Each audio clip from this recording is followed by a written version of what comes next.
There's a saying that when you look into the darkness looks back.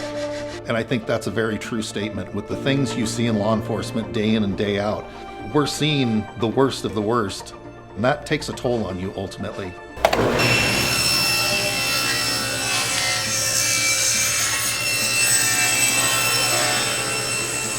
If you don't have a healthy outlet, you can only stuff things down for so long before it's going to come back up.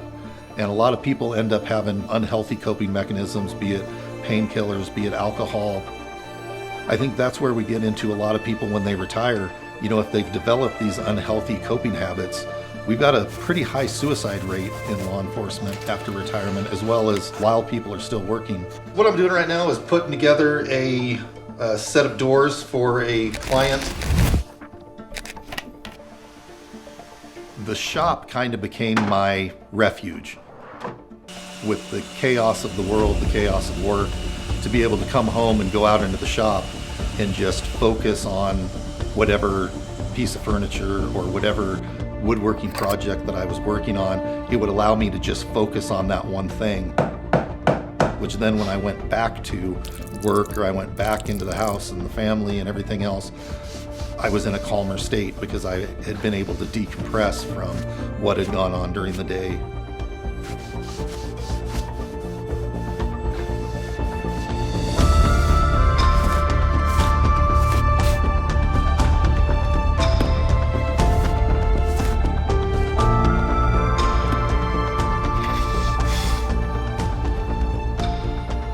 To have something in your mind, put it on paper, and then see it come to fruition is the ultimate output of what I'm trying to do.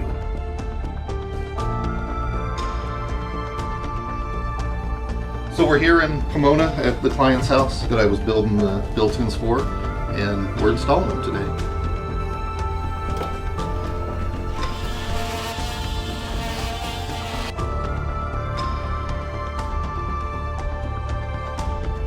I think a lot of times within law enforcement, there's a real sense of purpose in what we do.